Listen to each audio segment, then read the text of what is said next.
Bismillahirrahmanirrahim. Assalamualaikum warahmatullahi wabarakatuh. Alhamdulillah wa syukurillah wa la haula wa la quwata illa billah. Asyhadu an la ilaha illallah wahdahu la syarikalah.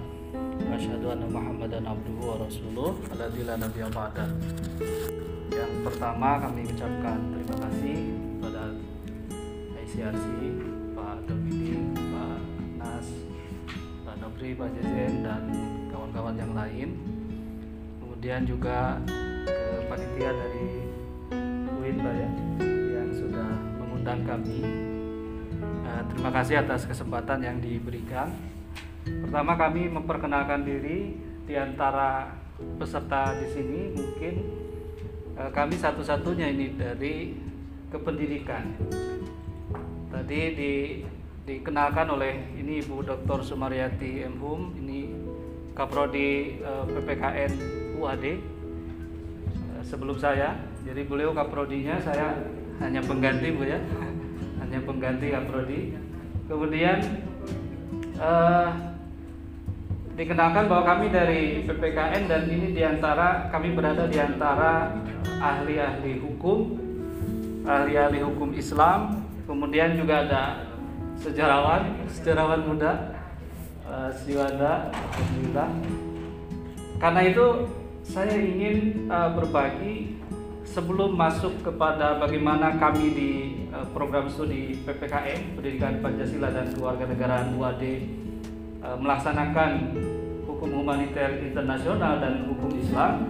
Kami ingin berbagi sedikit tentang bagaimana program studi PPKN itu ada, gitu ya. Tadi dari UIN Banjarmasin sempat menyinggung bahwa kegiatan atau mata kuliah atau insersi hukum humaniter internasional ini masuk ke dalam mata kuliah umum Pak ya, ada di PKN atau di Pancasila gitu. Mungkin Bapak Ibu termasuk dari Surabaya tadi menyampaikan ini pesan negara yang membuat beban struktur kurikulum kami menjadi cukup besar gitu ya. Tetapi mau tidak mau memang PKN, Pancasila, bahasa, agama itu muatan wajib kurikulum Pak ya. Itu plat merah itu. Tidak bisa dihindari, mau tidak mau harus diselenggarakan karena kurikulumnya peraturan perundang-undangannya memang demikian mengaturnya. Ya termasuk program studi PPKN. Tetapi bagaimana sebenarnya program studi PPKN itu? Nah, kami ingin berbagi karena tadi sebenarnya hampir sama dengan apa yang disampaikan oleh Pak Muhsinun ini, yang banyak berinteraksi, bahkan yang mengenalkan kami di PPKN dengan ICRC. Terima kasih Pak Muhsinun. Sebelum akhirnya hijrah ke Stainu dan Iainu Kebumen ya, sebelumnya menemani kami Pak di UAD. Jadi murtad ya. Kalau murtad terlalu keras Pak. Oh, keras ya? Hijrah. Oh, oke. Hijrah yang lebih enak. Ya. Ini beberapa hal yang akan kami sampaikan. Pertama tentang sekilas tentang PPKN UAD, kemudian bagaimana dengan kurikulum PPKN UAD. Tadi Pak Tahir sudah banyak menyampaikan tentang kurikulum MBKM. Kemudian bagaimana hukum Islam dan HHI dalam kurikulum PPKN UAD. Karena yang biasa kita bicarakan, ini Pak Nas tadi juga saya sampaikan, yang biasa kita bicarakan diundang dari UAD itu adalah prodi PPKN untuk kepentingan mata kuliah hukum humaniter. Padahal di prodi kami sendiri itu ada mata kuliah hukum Islam. Dan itu yang belum banyak didialogkan antara hukum Islam dengan hukum humaniter internasional di prodi kami. Kemudian dari PMR ke HHI ini barangkali hanya sekilas saja. Dan peluang dan tantangan, walaupun tadi sudah Prof. Jaka sudah mengawali diskusi tentang peluang dan tantangan ini dan sudah banyak sekali masukan, usulan-usulan dan pandangan-pandangan dari Bapak Ibu semua. Bapak Ibu, ini program studi kami PPKN ada di FKIP, Fakultas Keguruan dan Ilmu Pendidikan. Concern kami adalah melahirkan lulusan sebagai calon pendidik guru bidang PPKN di sekolah. Jadi Bapak Ibu sekarang mata pelajaran di sekolah itu namanya PPKN. Jadi kalau banyak berita perlu ada diajarkan Pancasila, perlu dikuatkan lagi PPKN. Sebenarnya sudah ada mata pelajaran itu, gitu ya. Hanya yang biasanya yang menyampaikan itu yang tidak melihat bagaimana di sekolah ada mata pelajaran PPKN. Dianggapnya tidak ada mata pelajaran Pancasila, padahal PPKN include di dalam apa Pancasila itu include di dalam mata pelajaran PKN atau PPKN di sekolah. Kami sudah berdiri sejak tahun 87, walaupun mahasiswa sudah mulai kuliah tahun 85, 86, Bu ya.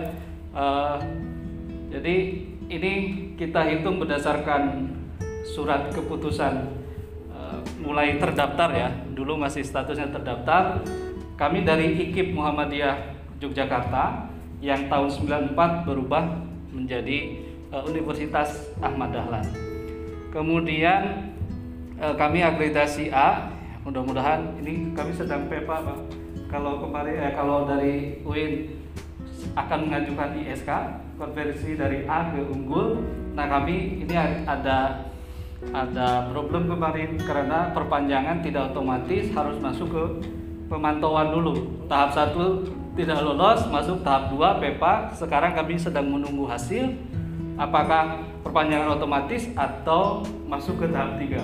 Tahap 3 visitasi Pak. Mudah-mudahan tidak masuk tahap 3. Ini sedang menunggu 2 minggu ini kami sedang menunggu hasilnya. Universitasnya A, belum di ISK ke unggul, belum. Baik. Nah, Bapak Ibu, PPKN itu adalah bagian integral dari sistem pendidikan ya.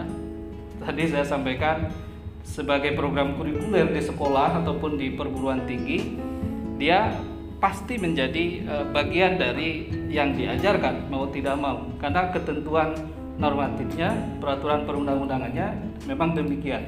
Tujuannya adalah untuk membentuk warga negara yang baik dalam konteks sesuai dengan dasar filosofis negara gitu. Jadi warga negara yang baik sesuai dengan dasar-dasar filosofis dan nilai-nilai yang dikembangkan di sebuah negara. Kemudian secara konseptual PPKN baik yang kami kelola di program studi itu sebenarnya ada pada 3 ranah. Satu, dia ranah domain kurikuler. Ini yang biasa kita pahami sebagai mata pelajaran di sekolah. Apapun namanya. Sekarang PPKN. Sebelumnya ada PKN. Sebelumnya lagi PMP ya. Bapak Ibu mungkin pernah mengalami pendidikan moral Pancasila atau sejak awal pendiriannya mata kuliah atau mata pelajaran itu ada civic ya. Civic hukum dulu ya. Tahun 61 62 bahkan Insinyur Soekarno memerintahkan untuk menerbitkan buku Civic Manusia dan Masyarakat Baru Indonesia. Dari sana sampai berkembang sekarang di sekolah SD, SMP, SMA namanya PPKN. Kami konsen ke sana, menyiapkan guru-guru mata pelajaran PPKN. Kemudian yang kedua, selain domain kurikuler, ini juga ada domain akademis, yaitu di program studi.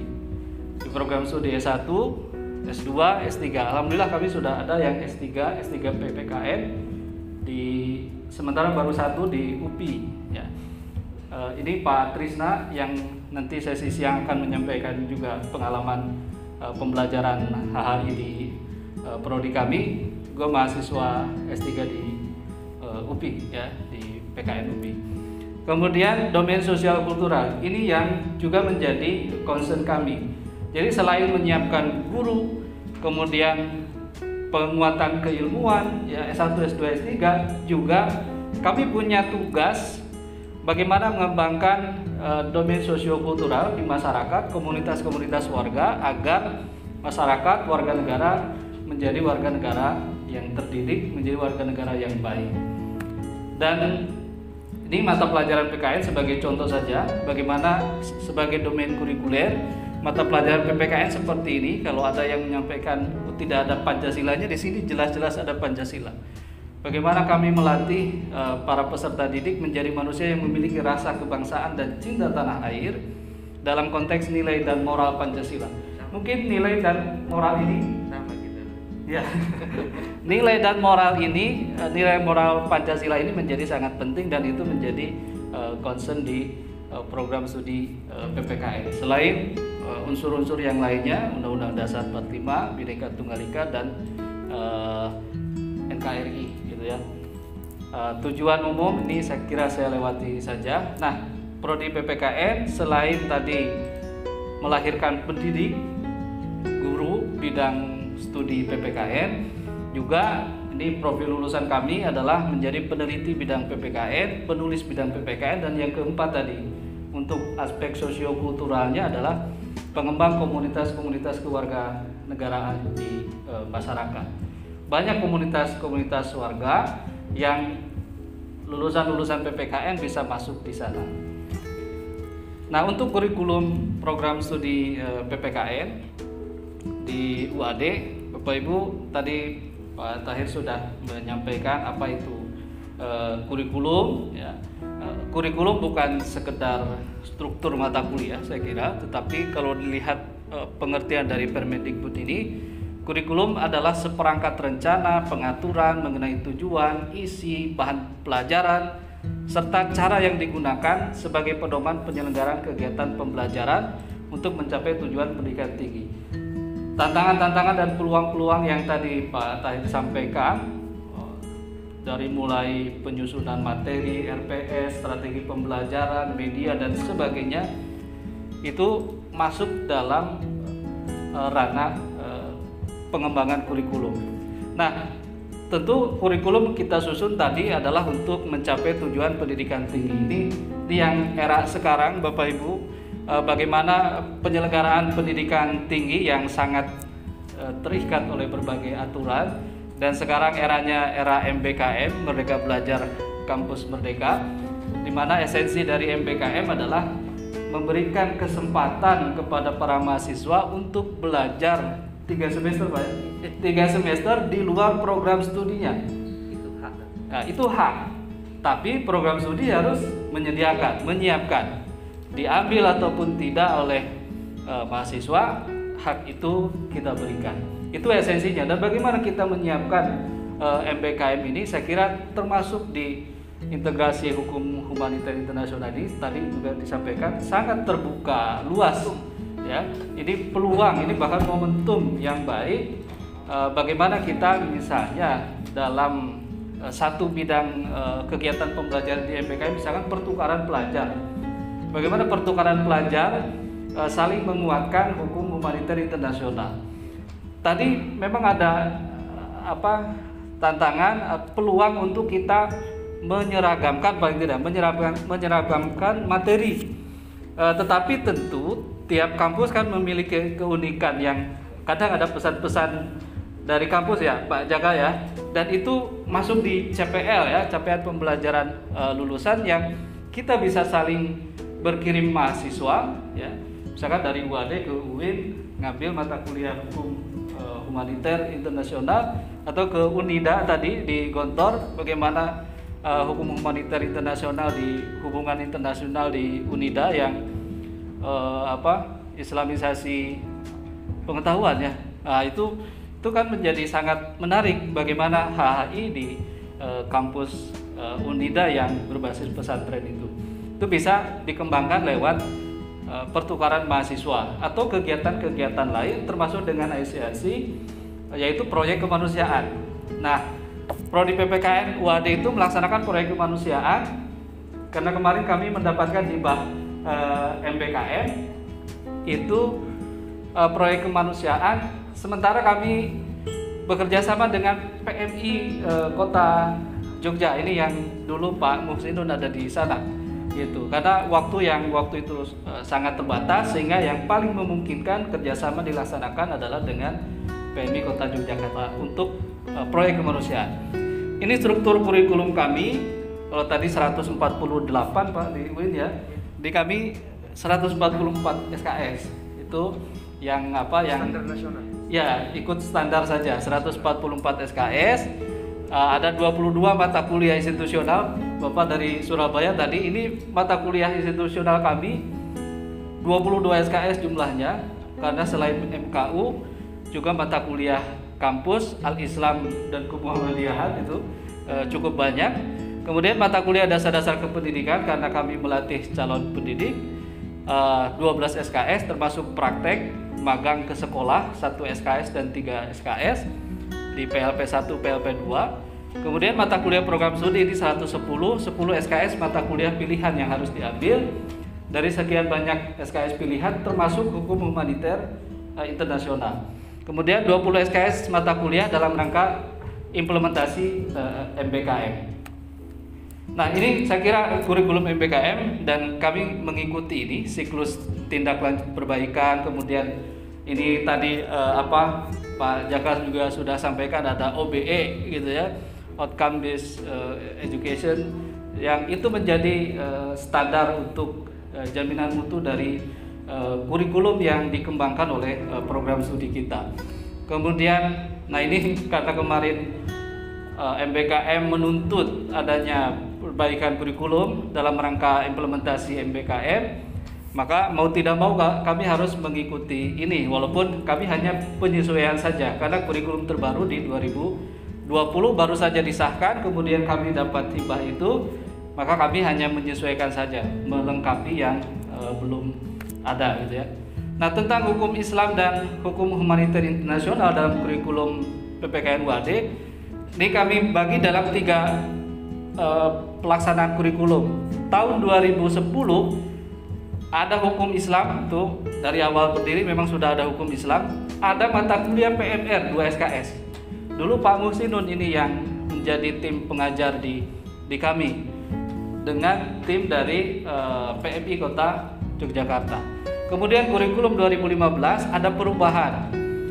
Hukum Islam tetap, ada hukum humaniter dan kepalang merahan. Karena kami sudah berkenalan dengan ICRC. Waktu itu dibawa oleh Pak Muhsinun, kemudian Pak Freddy itu mengisi pelatihan tentang akhlak kemanusiaan di program studi kami. Maka begitu 2015 kami gabungkan itu hukum humaniter dan kepalang merahan, 3 SKS, 1 SKS untuk praktek. Kemudian di 2020 kepalang merahannya hilang.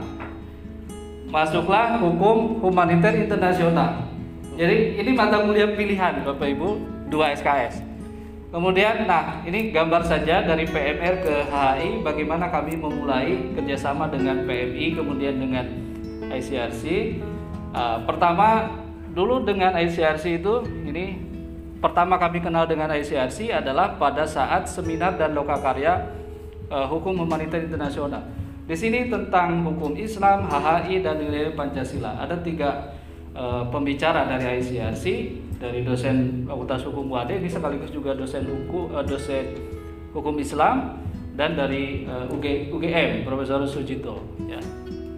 Kemudian sosialisasi kuliah umum waktu itu tentang kontribusi nilai-nilai kepalang merahan, kita mengundang Pak Yusuf Kalla dalam kapasitasnya sebagai Ketua Umum PMI. Nah, kami punya tim untuk praktikum PMR di sekolah, kami latih ya. Tentu mengundang PMI dan ICRC. Ini juga ada training of fasilitator tim PMR di Prodi PPKN.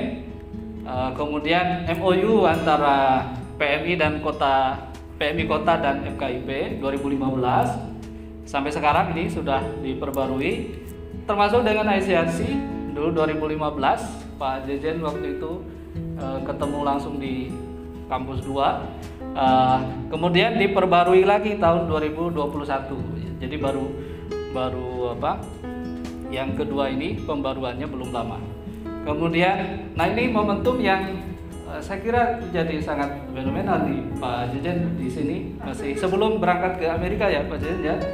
Kita di Solo 4 sampai 8 Oktober 2015 pelatihan akhlak kemanusiaan bagi pendidik muslim, dan pada saat itu kami mulai mengenal modul akhlak kemanusiaan. Ini Pak Trisna ini sampai sekarang makanya dikenal sebagai Henry Dunannya Indonesia karena ada praktek berperan sebagai Henry Dunan dan baik sekali. Ya Pak Nobri ya. Pak Henry Dunannya Indonesia. Kemudian setelah itu diikuti oleh pelatihan-pelatihan yang lainnya, bukan hanya untuk dosen, guru, tapi juga untuk mahasiswa, termasuk kuliah hukum humaniter di 2016 kami ini Pak Freddy, jadi sudah melibatkan ICRC. Jadi kami tidak sendirian, ada ICRC juga. Kemudian pelatihan akhlak kemanusiaan bagi tim PMR ini di University Hotel Jogja. Ini di sini pelatihan akhlak kemanusiaan bagi pendidik Muslim 2016. Ini Pak Musindun juga ada, ya.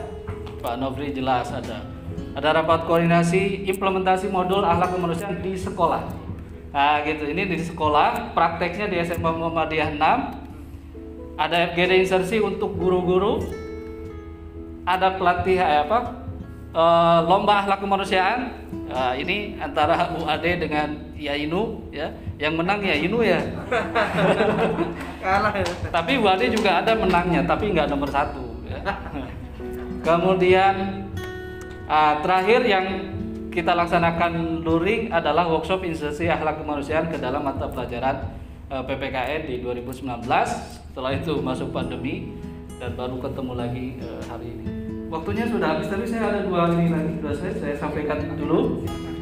Peluangnya ini perkembangan kurikulum prodi PPKN yang dinamis dan terbuka, terbukti dari mulai PMR, hukum humaniter dan kepalang merahan sampai ke sekarang hukum humaniter internasional, apalagi dengan MPKM.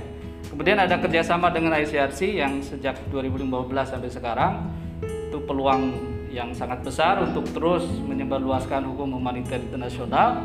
Ada diseminasi HI dalam hal ini akhlak kemanusiaan pada sekolah mitra di sekolah mitra PPKN UAD.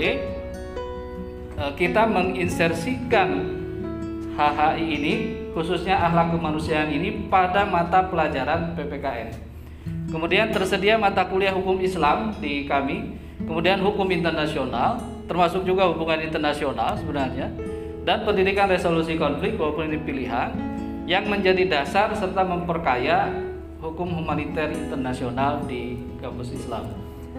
Tantangannya adalah, nah ini tantangannya karena kami di kependidikan, bagaimana merancang HHI ini untuk kepentingan calon guru PPKN di sekolah, ya. Karena itu dari yang